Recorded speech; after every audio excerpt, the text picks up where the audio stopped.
তো হ্যালো বন্ধুরা, এত বৃষ্টি পড়তেছে বাইরে, আমি কি করে যাব বাইরে? তো ঘুম থেকে উঠলাম একটু পরে। তো আমি বাইরে যাওয়ার জন্য অনেকক্ষণ ধরে ছটফট করছি। তো এখন আমি বাইরে যাব। তো দেখতে পাচ্ছ বন্ধুরা, চারদিকে এত বৃষ্টি পড়তেছে, আর কি বলবো, বলার মতো কোনো ভাষা নেই। তো ফাইনালি বন্ধুরা, এখন আমি বাইরে বেরোবো। তো তোমাদেরকে বাইরের ব্যাকগ্রাউন্ডটা একবার দেখিয়ে নিচ্ছি।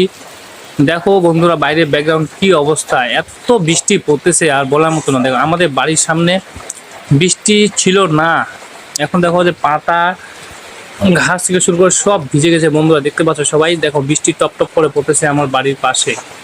তো ফাইনালি দেখতে পাচ্ছ বাইরে বাইরে হালকা হালকা রোশনি আসতেছে। তো বন্ধুরা, আমি চলে যাবো এখন বাইরে তোমার সাথে। প্রথমে ছাতাটা নিয়ে নিই, ছাতা নিয়ে আমি এখন যাব বাইরে। তো ছাতা নিয়ে নিলাম, এই তো ধীরে ধীরে আমি বাইরে বেরোচ্ছি, ঠিক আছে।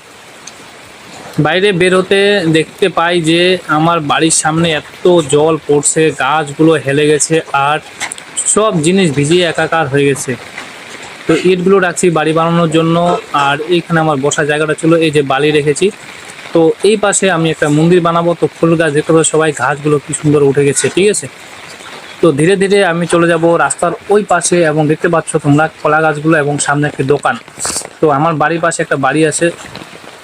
তো বন্ধুরা দেখতে পাচ্ছ আমি রাস্তা দিয়ে হাঁটতেছি, মানে এত বৃষ্টি পড়ছে, মানে বলার মতো না।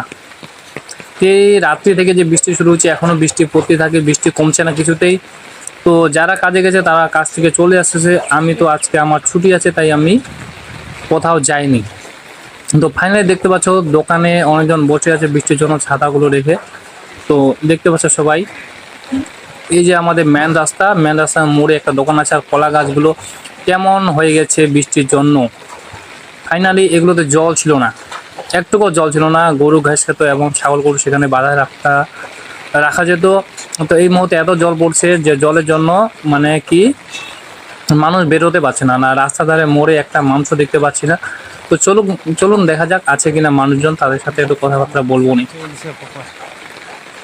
তো ফাইনালি এই জায়গাটাও জল ভরে গেছে এবং নোংরা আবর্জনাগুলো সব ভাসে গেছে, পুরাপুরি যাচ্ছে এইভাবে। এটা পুরাপুরি জল ছিল না। তো আজকে রাত থেকে বৃষ্টি পড়ার পর থেকে জলে ভর্তি হয়ে গেলো, স্কুলের মাঠেও জল হালকা হালকা। তো আমাদের দোকানের সামনে আছে একটা সোলার লাইট বা সোলার কল, যেখানে জল খাওয়া যায়। তো বিদ্যুৎ নেই সকাল থেকে, তাই জল নিতে আসলাম, কিছু আগে জল নিয়ে গেছি। তো বাইরের কি ছেলেগুলো সব এখান থেকে মুখ হাত ধুয়ে জল নিয়ে যাচ্ছে বাড়িতে খাওয়ার জন্য। তো ফাইনালি বন্ধু দেখতে পাচ্ছ, মানে এত আবর্জনা ছিল যে কালী পুজো করার পরে যে কলা গাছগুলো ফেলে রেখেছে বাইরে। তো ছাগল গরু থেকে শুরু করে সব কিন্তু মানুষ একসাথেই আছে বর্তমানে, দেখতে পাচ্ছ সবাই।